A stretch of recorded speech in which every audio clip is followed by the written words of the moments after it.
दोस्तों नमस्कार। आज हम इस वीडियो में बात करेंगे कि चाइना जो है उसका अफ्रीका के साथ रिश्ता कैसा है और क्या चाइना के अफ्रीका रिश्ते इस तरीके से हैं कि वो भारत की स्पेस को वहाँ पर अफ्रीका में लिमिट कर रहे हैं। तो दोस्तों ऐसा कुछ नहीं है।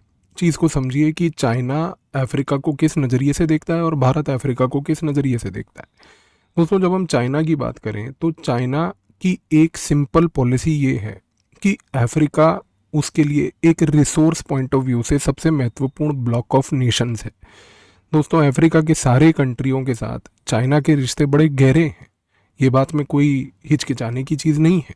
और चाइना अफ्रीका के कई देशों में रेगुलर बेसिस पे बायलैटरल मीटिंग भी करता है। चाइना के प्रेसिडेंट वहाँ पर जाकर उनके देशों के प्रेसिडेंट से भी मुलाकात करते हैं।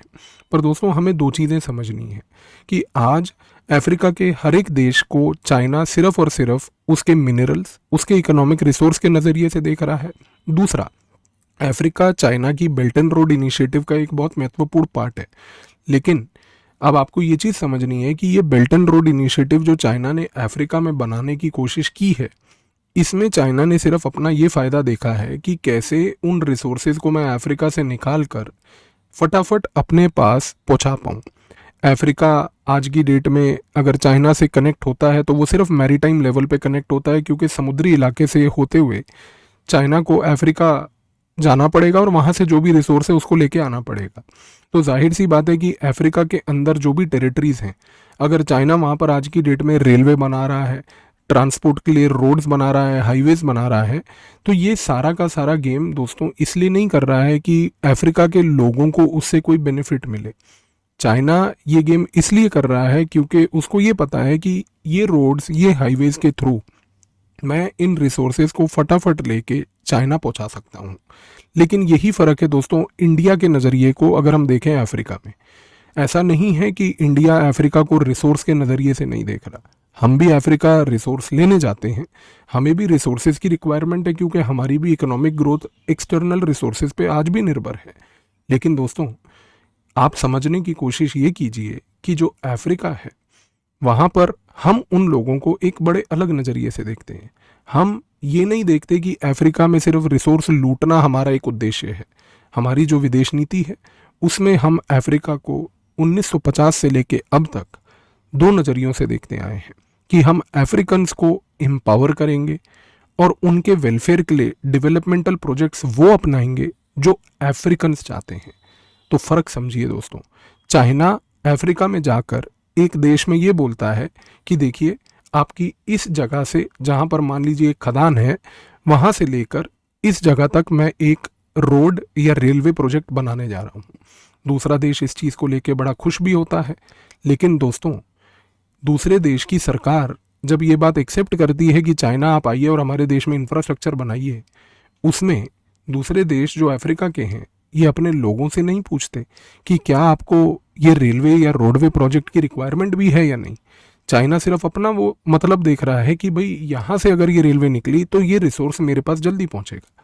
इंडिया क्या करता है, अगर हम उस देश में जाते हैं, हम उस देश में उसकी सरकार को पहले ये बोलते हैं कि आप अपने लोगों से पूछिए कि क्या उनकी रिक्वायरमेंट्स हैं। अब दोस्तों हर एक देश की जो अफ्रीका में सरकार है वो अपने लोगों के साथ टच में है, लोगों के जो नीड्स एंड एस्पिरेशन हैं उनको पता है। अब वो सरकार की जो देश की जो वो सरकारें हैं वो भारत को यही बात बोलती हैं कि आप अगर आए हैं तो आप क्यों नहीं ये वाला प्रोजेक्ट हमारे यहाँ पे कर दें, क्यों नहीं आप हमारे यहाँ पर सड़क ऐसे बना दें, स्कूल बना दें, अस्पताल बना दें। तो दोस्तों अगर हम वो प्रकार का प्रोजेक्ट अफ्रीका में करते हैं, उससे हमें उस देश में रिसोर्स लेने के लिए एक एंट्री भी मिलती है। और दूसरी बात, अगर हम उस देश से रिसोर्स लेते भी हैं तो वहाँ के लोग हमें रिजेक्ट नहीं करते। वो इसलिए नहीं करते क्योंकि उस देश में जब हम रोड बना रहे हैं तो वो रोड से फ़ायदा उन लोगों को पहले होगा, चाहे उसको रिसोर्स को वहाँ से लाने में हमें कठिनाइयाँ झेलनी पड़े। लेकिन दोस्तों दूसरे का फ़ायदा और ये रिगार्ड फॉर अदर्स, ये हमारी एंशंट फिलॉसफी है। ये चीज़ को मद्देनज़र रखते हुए भारत आज की डेट में अफ्रीका को एक एम्पावरमेंट के, एक डेवलपमेंट के नज़रिए से देखता है, और चाइना अफ्रीका को एक इकोनॉमिक नज़रिए से सिर्फ ये देखता है कि उसमें मेरा फ़ायदा रिसोर्स लाने में और मेरी डेवलपमेंट में कैसे होगा। तो दोस्तों आने वाले समय में कभी भी आप अफ्रीका को लेके कोई आर्टिकल अखबार में देखें, या अगर आप कभी चाइना इंडिया अफ्रीका का ज़ीरो सम गेम के बारे में देखें, तो ये थॉट्स को क्लियर रखिएगा कि चाइना का प्रेजेंस अफ्रीका में कोई ज़ीरो सम गेम नहीं है, हमारी इन्फ्लुएंस को लिमिट नहीं कर रहा है।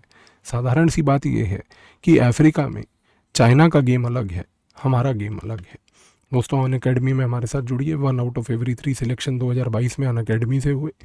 जून का भी एक एक्सटेंशन ऑफर चल रहा है, जिसमें आपको 12, 18 या 24, 36 महीने पे एक्सटेंशन प्रोमिसेस मिल रहे हैं।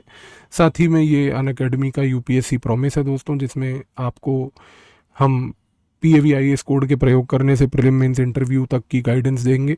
साथ ही में मेंस का क्वालिटी एनरिचमेंट प्रोग्राम, जिसमें 16 सेक्शनल और 4 फुल लेंथ टेस्ट हैं।